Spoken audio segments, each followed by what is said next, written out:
Bwana Yesu asifiwe. Bwana Yesu asifiwe sana, mpenzi mtazamaji, kutokea popote pale unapoangalia tena kipindi hiki ambapo tunakuletea siku 50 za Pentekoste. Asante sana kwa waliobarikiwa kwa somo la jana ambayo ilikuwa ni siku ya kwanza, ambayo ilikuwa ni siku ya Pasaka. Kama nilivyowaambia, siku ya leo tunasonga mbele na siku ya pili.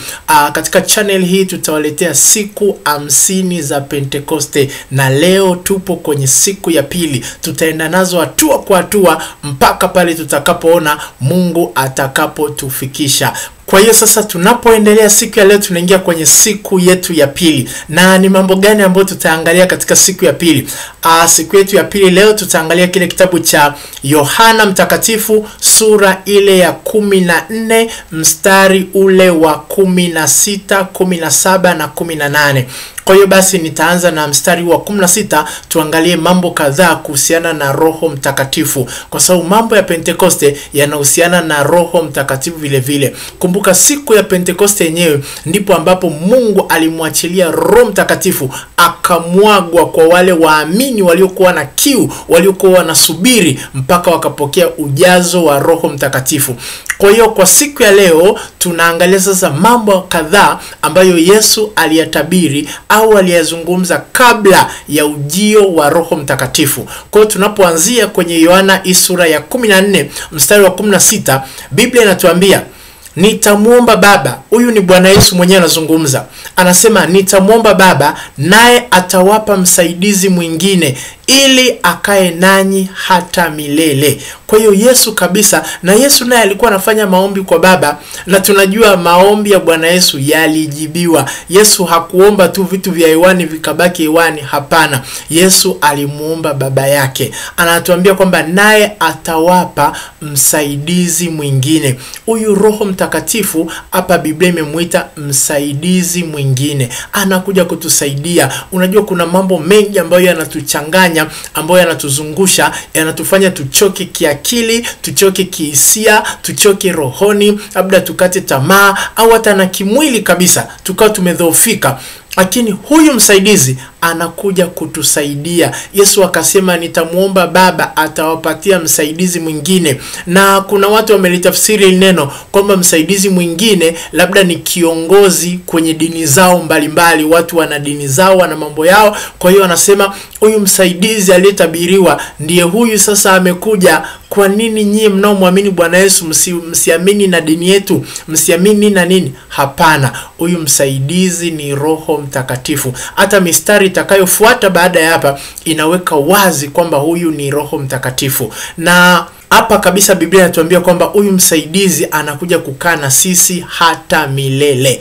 Kumbuka, Roho Mtakatifu anapokuja ndani yako haji kwa ajili ya kuondoka. No, ni roho mwenye wivu sana. Unajua hata hapa duniani kuna watu wakiwa wanapendana, labda hata ni mke na mme, au watu bado wanachumbiana, wanapopendana yani wanaambiana maneno mazuri kwamba mimi na wewe mpaka milele. Lakini wakiwa pale madhabahuni wanatamka ukweli kwamba Bwana, kifo kitatutenganisha, mimi na wewe tutatengwa na kifo. Kwa hiyo kifo kikishakuja, huyu mtu ambaye mlikuwa mnaambiana kwamba mtakuwa milele anaolewa na mtu mwingine au anamuoa mtu mwingine. Uhusiano wako wewe na yeye unaondolewa na kifo, unafikia tamati baada ya kifo. Lakini sio uhusiano wetu na Roho Mtakatifu. Uhusiano wetu na Roho Mtakatifu ni uhusiano ambao ni wa milele. Yesu alisema kabisa huyu msaidizi anakuja ili akae nanyi hata milele. Kwa hiyo na kuomba kabisa uzingatie haya maneno. Yesu alisema kwamba atakapokuja atakaa nanyi hata milele. Huyu Roho Mtakatifu anakuja akae na sisi hata milele. Haijalishi tutapita kwenye changamoto za namna gani, haijalishi ni mambo gani magumu tutakayokutana nayo, haijalishi ni misukosuko gani tutakayokutana nayo, Roho Mtakatifu alikuja ili akae na sisi milele. Kama nilivyokuambia, wanadamu watakuwa na wewe muda watakao kuwepo.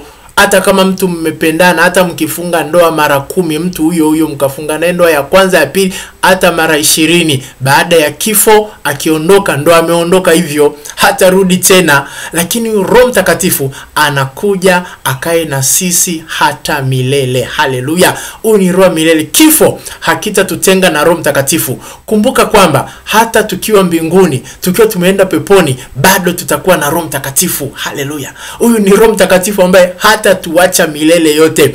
tuwe mbinguni. Hata baadaye tukitoka mbinguni, Biblia inatuambia mbinguni hatutaenda kukaa milele. Kwa bahati mbaya kwa wale wanaofikiri mbinguni watakaa milele, Biblia inatuambia tutarudi tena kwenye mbingu mpya na nchi mpya, ambayo Yohana aliona hiyo mbingu mpya na nchi mpya ikishuka kutoka mbinguni. Kwa hiyo nchi mpya na mbingu mpya sisi tutaishi, ambayo itakuwa imetoka mbinguni. Bwana Yesu atabadilisha makao yake makuu. Makao makuu yatatoka mbinguni, yataingia kwenye Yerusalemu mpya, ambao huo mji Biblia inatuambia hauhitaji nuru, hauhitaji taa. Yesu Kristo, nuru ya mwana kondoo, ndio ambayo imeangaza mji mzima. Kwa hiyo tutakuwa na Bwana Yesu huko, lakini Roho Mtakatifu bado hatatuacha. Roho Mtakatifu atakuwa ndani yetu milele. Haleluya. Tuwe mbinguni, tuwe Yerusalemu mpya, tuwe kwenye mbingu mpya, tuwe popote tutakapokuwa, tunaye Roho Mtakatifu. Na Roho Mtakatifu, jambo la kwanza sikia, unaona wenzetu wa Agano la Kale walikuwa wanatuonea wivu sana. Roho Mtakatifu, jambo la kwanza kwa wenzetu wa Agano la Kale, hakuwa ndani yao, alikuwa juu yao. Na hata juu yao alikuwa kwa muda, anakuja anaondoka, wakikosea anaondoka, kifanya hivi na hivi, yani mambo yanakwenda hivyo, hayaeleweki vizuri. Bwana Yesu asifiwe sana. Hata Daudi wakati fulani ndo maana akaomba ile sala kwamba jamani, Mungu Roho wako Mtakatifu usiniondolee. Naomba sawa, nimekukosea, nimetenda dhambi, lakini Roho Mtakatifu usimuondoe kwenye maisha yangu, naomba abaki. Unaona, hata baada ya Daudi kutenda dhambi, Roho Mtakatifu alikuwa hajaondoka. Kwa hiyo akamuomba Mungu ili Roho Mtakatifu asiondoke. Sasa Roho Mtakatifu ukiishi maisha yasiyofaa, yasiyopendeza, anahuzunika, anashindwa kufanya kazi kwa ushirika na wewe, anakaa kimya, ananyamaza. Kwa hiyo ndo Roho Mtakatifu anaofa. Ni mpole kama hua, kama njiwa. Ukiwa na njiwa, ukawa na mtu wa kurukaruka, wa makelele, fujo, unaruka kwenye dhambi, kwenye nini, njiwa huyo anaondoka. Anahitaji mazingira ya upole. Mtengenezee Roho Mtakatifu nafasi nzuri ya kukaa ndani yako. Ndio maana anaitwa Roho Mtakatifu. Akae mahali patakatifu, mahali safi, maisha yako yampendeze Mungu, naye atakaa na wewe hata milele. Haleluya. Na baada ya hapo, labda tuangalie haya maneno makuu mawili ambayo Bwana Yesu alizungumza kuhusiana na habari za msaidizi pamoja na mwingine. Alisema msaidizi mwingine. Sasa ili neno msaidizi mwingine ni neno ambalo linatoka kwenye lugha ya Kigiriki au Kiunani. Kama nilivyokuambia, Agano letu Jipya limeandikwa kwa lugha ya Kigiriki au kwa lugha ya Kiunani. Kwa hiyo neno hili msaidizi kwa lugha ya Kiunani linaitwa Parakletos. Na Parakletos inavyoandikwa, inaandikwa hivi, Parakletos. Kwa hiyo Parakletos maana yake ni msaidizi ambaye anakwenda pamoja na sisi. Kwa wale ambao wamesoma hata kidogo huko shule kidogo, kuna ile mistari ambayo tunasema iko sambamba, iko parallel. Kwa hiyo Roho Mtakatifu ni Parakletos, anatembea na sisi. Mistari ambayo iko parallel ni mistari ambayo inaenda hivi. Sawa, tunasema kwamba haikutani, lakini sio kwamba haikutani kwamba inapishana. Yani iko parallel. Sio kwamba mmoja unaenda hivi alafu mwingine unaenda, haipingani. Hapana. Yesu alipokuwa anaongelea habari za huyu msaidizi, alisema ni msaidizi ambao anakwenda na mimi. Tukienda hivi tunaenda pamoja, tukienda hivi tunakwenda pamoja, tuko parallel, hatupingani. Huyu msaidizi apingani na Bwana Yesu. Kwa hiyo mpaka hapo inakuonyesha habari za Roho Mtakatifu. Roho Mtakatifu haji kupinga mambo ambayo Bwana Yesu alisha yasema, anakuja kuyatimiza, anatembea nayo kwenye uelekeo ule ule ambao Bwana Yesu alikuwa anatembea. Alafu na hili neno mwingine. Neno mwingine hapa ni neno la Kigiriki ambalo tunaita allos. Allos, ili neno linamaanisha kwamba ni msaidizi mwingine, yani mwingine anayefanana na mimi. Yesu hakuambia kwamba jamani, mimi nitawaletea msaidizi mwingine na nyie mtajua tabia zake mimi. Hapana. Yesu hapa alishaongea ili neno allos. Allos maana yake ni msaidizi anayefanana na mimi. Sio msaidizi wa tofauti. Anafanana na mimi. Kwenye maneno ya Kigiriki au Kiunani, ukitaka kusema neno mwingine different, kuna maneno mawili. Kuna allos pamoja na heteros. Sasa labda nikuonyeshe mchoro kidogo ili uweze kunielewa. Kuna mchoro huu hapa ambao nimeuandaa kwa ajili yako ili uweze kuelewa. Kama unavyoona kuna kiti hapo. Sasa tukisema allos, ili neno allos linamaanisha nini? Maana yake ukiambiwa leta kiti ambacho ni allos na hiki kiti, yani maana yake kingine kinachofanana na hicho, mfano wake ndio hapo. Kwa hiyo kishaona kuna kiti kingine kinafanana na kile cha kwanza, hilo ndipo neno alos linapotumika. Yesu aliposema nawaletea msaidizi mwingine, sio mwingine mwenye tabia nyingine, mwenye mambo mengine, hapana, tabia zake ni kama za kwangu. Vile ambavyo mliniona mimi na wajibu, naye atawajibu hivyo hivyo. Vile ambavyo mliniona mimi ni mpole na mnyenyekevu wa moyo, Roho Mtakatifu atakuwa hivyo hivyo. Sasa kuna watu wanataka kumbadilisha Roho Mtakatifu awe mwingine. Hapana, huyu ni alos, msaidizi mwingine anayefanana na yule wa kwanza. Kuna neno jingine linalotumika kuonyesha utofauti. Sasa ndo neno hili hapa. Ukiona kwa mfano hicho kiti, hicho sawa na chenyewe bado ni kiti, lakini ni tofauti na kile cha kwanza. Neno linalotumika ndo laitwa heteros. Manake kitu kingine ambacho ni tofauti na kile cha kwanza. Roho Mtakatifu sio tofauti na Bwana Yesu. Tabia zake ni zile zile. Kama Yesu alisimama kwenye neno la Mungu, Roho Mtakatifu atasimama kwenye neno la Mungu. Kuna watu wanafikiri Roho Mtakatifu atakuja na mambo yake na tabia zake na vitu tofauti. Hapana, vitakuwa ni vile vile. Msingi lazima utakuwa ni ule ule. Kwa ni jambo la kukumbuka siku zote. Basi tunapoendelea katika mstari unaofuata, mstari ule wa 17, Biblia inatuambia ndiye Roho wa kweli. Huyu Roho Mtakatifu ni Roho wa kweli, anasimamia kweli. Unaona, Yesu mwenyewe aliwahi kujitangaza kwamba jamani, mimi ndimi njia, kweli na uzima. Kwa hiyo Yesu ni kweli, Roho Mtakatifu ni Roho wa kweli. Sio tu kwamba ni Roho wa ukweli kinyume cha neno uongo. Sio kwamba ni Roho wa ukweli, ni Roho wa kweli, ni Roho wa Bwana Yesu. Anasimama kwenye kweli za neno la Mungu. Ukitaka kumwona Roho Mtakatifu zaidi kwenye maisha yako, simamia kweli za neno la Mungu, kile kilichoandikwa kwenye neno la Mungu. Wengi katika siku za leo wanafuata tu viongozi wao wa kiroho, hata kama wanakwenda kinyume na neno la Mungu. Hapo ndipo shida inapotokea. Anasema baba amesema hivi, mchungaji wangu amesema hivi, nabii amesema hivi, mtume amesema hivi. Mtu yote akiongea chochote kama sio kweli ya neno la Mungu, itakuia vigumu na wewe kuongozwa na Roho Mtakatifu, kwa sababu hausimami kwenye kweli ya neno la Mungu. Unatafuta zile kweli. Je, dhambi zako zimesamehewa? Ukweli ni upi? Biblia inasemaje kuhusiana na damu ya Yesu? Biblia inasemaje kuhusiana na ushirika wako na Roho Mtakatifu? Ni wa milele au ni wa muda? Angalia neno la Mungu lasemaje. Roho Mtakatifu anasimama kwenye kweli. Magonjwa yako, je, yameshapona? Je, bado umelaaniwa? Je, bado upo kwenye vifungo? Je, bado upo kwenye laana? Kweli ni upi? Tafuta kweli za neno la Mungu. Ukisimama kwenye kweli za neno la Mungu, ndipo utakapomuona Roho Mtakatifu. Roho Mtakatifu ni Roho wa kweli, ambaye ulimwengu hauwezi kumpokea, wala kwa kuwa haumuoni wala haumtambui, bali ninyi mnamtambua, maana anakaa kwenu naye atakuwa ndani yenu. Yesu hapa mwenyewe alitangulia kusema vizuri kabisa kwamba Roho Mtakatifu atakuwa ndani yetu. Kuhusiana na upande wa ulimwengu, ulimwengu hauwezi kumtambua, ulimwengu hauwezi kumpokea, haumjui anafananaje, kwa sababu ulimwengu unaenenda kwa hisia, kwa milango mitano ya fahamu. Mpaka kitu nikione, nikishike, nikiguse, nikionje, ndipo nitaamini kwamba kweli kipo. Lakini Roho Mtakatifu sio hivyo. Roho Mtakatifu anakuja kwa imani moja kwa moja ndani yetu, ndani ya roho zetu. Ndio maana Biblia inasema ulimwengu haumtambui wala hauwezi kumpokea kwa sababu haumjui.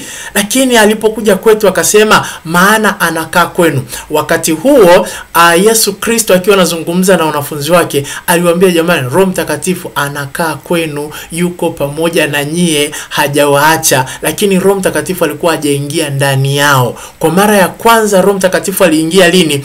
Siku ya jana nilikuonyesha kwamba ile siku ya Pasaka, Yesu ambapo alifufuka kutoka kwa wafu, ndipo akawavuvia wanafunzi wake, akawaambia pokeeni Roho Mtakatifu. Roho Mtakatifu akawa ndani yao. Lakini hapa ilikuwa ni kabla, ndio maana Yesu akasema Roho Mtakatifu atakuwa ndani yenu. Maana yake kwa muda huo bado alikuwa hajawa ndani yao. Lakini kwa sasa Yesu tayari ameshafufuka kutoka wafu na siku ya Pentekoste tayari ilishatokea. Tunapokumbuka lazima tukumbuke vile vile kwamba Roho Mtakatifu yupo ndani yetu. Yani kabla ya kunena kwa lugha, kabla ya vitu vingine vya nje ambavyo vinaweza vikaonekana mambo makubwa na makuu ambayo yataonekana kwenye maisha yetu kwenye nyakati hizi za mwisho, lazima tukumbuke Roho Mtakatifu yuko ndani yetu. Na yuko ndani yetu kwa muda gani? Kumbuka nimekuambia yuko milele.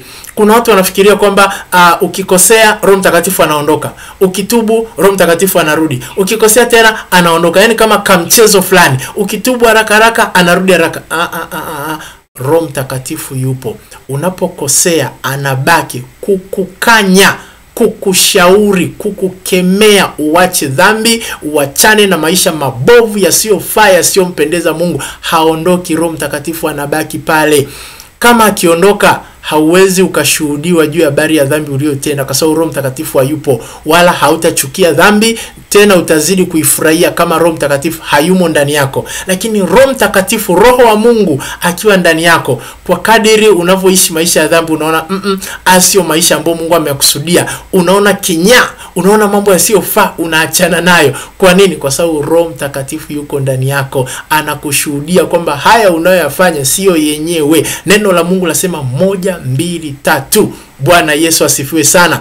Na ninapomalizia kwa siku ya leo kwenye Yohana 14 mstari wa 18, Yesu akawaambia wanafunzi wake, sitawaacha ninyi yatima, naja kwenu. Sitawaacha ninyi yatima, naja kwenu. Unaona, Yesu kwa maksudi hakusema kwamba siwaachi ninyi yatima, atakuja kwenu. Kwa sababu Yesu alikuwa anaongea habari za Roho Mtakatifu. Angeweza kusema kwamba atakuja kwenu, lakini no, Yesu akasema naja kwenu. Manake ni mimi yule yule, lakini sasa hivi nitaacha kuishi kimwili, kuonekana kwa kimwili, mpaka mtu aje aniguse kimwili ndo apate nguvu zangu, apokee muujiza kutoka kwangu. Hapana, Roho Mtakatifu anamleta Bwana Yesu ndani ya maisha ya kila mmoja mmoja. Hiyo ndo kazi ya Roho Mtakatifu. Ndo maana Biblia inatuambia kwamba Kristo akae mioyoni mwenu kwa imani, mkiwa na shina na msingi katika upendo. Anayemweka Kristo ndani ya mioyo yetu ni Roho Mtakatifu. Kwa ndo maana Yesu hapa akaacha muambie wanafunzi wake, naja kwenu. Kwa ni mimi yule yule, tabia zangu zile zile nilivyokuwa nawapenda vile vile. Sitapunguza upendo kwa sababu 1, 2, 3 imetokea. Hapana, mimi naja kwenu. Manake Roho Mtakatifu anamweka Bwana Yesu katika maisha yetu, na Yesu anatamani tutembee katika neno la Mungu, tukimpendeza yeye na kumtumikia yeye siku zote za maisha yetu. Basi kwa siku ya leo ambayo ni siku ya pili, ninapenda kuishia hapo. Tunapoangalia habari za Pentekoste, habari za Roho Mtakatifu, namna alivyoshuka siku ile akawajaza wanafunzi katika kumtumikia Mungu kwenye maeneo makubwa na maeneo mbalimbali. Kwa hiyo baada ya hapo, siku ya leo sina mengi ya zaidi. Natamani nitumie dakika zilizobaki kukuombea ili neema ya Mungu izidi kuwa pamoja nawe siku zote za maisha yako. Mungu wangu na Baba yangu, katika jina la Yesu Kristo, asante kwa ajili ya kila msikilizaji ambaye alikuwa anasikiliza na tazama kipindi hiki kutokea popote alipo. Ninatangaza baraka zako na neema ya Roho Mtakatifu, uvuvio wa kimungu ukawe pamoja naye. Bwana, usimpungukie wala kumwacha kwenye eneo lolote. Katika jina la Yesu Kristo na mkabidhi mikononi mwako. Mungu mwenye nguvu, kazidi kuwa pamoja naye. Daudi akasema, hata nikipita kwenye bonde la uvuli wa mauti sitaogopa mabaya, kwa maana wewe uko pamoja nami. Daudi alijua hata akipita kwenye bonde la uvuli wa mauti bado Bwana uko pamoja naye. Na yeye ni mtu wa agano la kale. Sisi wa agano jipya tunaamini zaidi Bwana uko pamoja na sisi katikati ya misukosuko, katikati ya changamoto. Ninatangaza uvuvio wa uwepo wako. Uwepo wako kaendelee kutembea nasi siku zote za maisha yetu. Tukakupende wewe, tukaishi maisha yanayokupendeza. Katika jina la Yesu Kristo tamsaidia Bwana hata kila mmoja mmoja katika kazi zake, katika mambo yake mbalimbali, katika huduma, katika familia. Tutaona mkono wako wenye nguvu. Tutaona Roho Mtakatifu ukituelekeza na kutusaidia. Hutatupungukia wala kutuacha. Katika jina la Yesu. Amen. Amen. Amen. Basi Mungu akubariki sana kwa kusikiliza kipindi hiki siku ya leo. Ni mpaka wakati mwingine tena. Kwa siku ya leo ulikuwa pamoja nami Pastor Joseph Mtasa toka Rema Outreach Ministries. Na Mungu wangu akubariki. Kwa heri.